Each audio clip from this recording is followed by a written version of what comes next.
അങ്ങാടി നേർച്ചക്കിടയിൽ ആനയിടഞ്ഞു ഒരാളെ തൂക്കിയെറിഞ്ഞു. ആളുകൾ ഭയന്നോടി. കുട്ടികളും സ്ത്രീകളും ഉൾപ്പെടെ വീണ് നിരവധി ആളുകൾക്ക് പരിക്ക്. പാപ്പാൻ ഇടപെട്ട് ആനയെ തളച്ചത് കൂടുതൽ അപകടം ഒഴിവായി.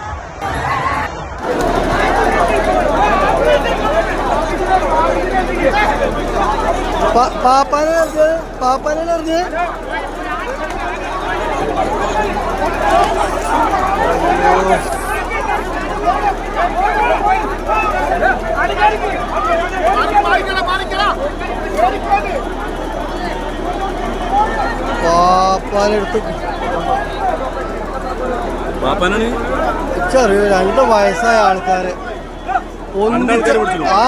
ഒരാളെ കെട്ടു, രണ്ടാളെ കെട്ടു. ആനക്ക് എന്ത് പിരാന്ത.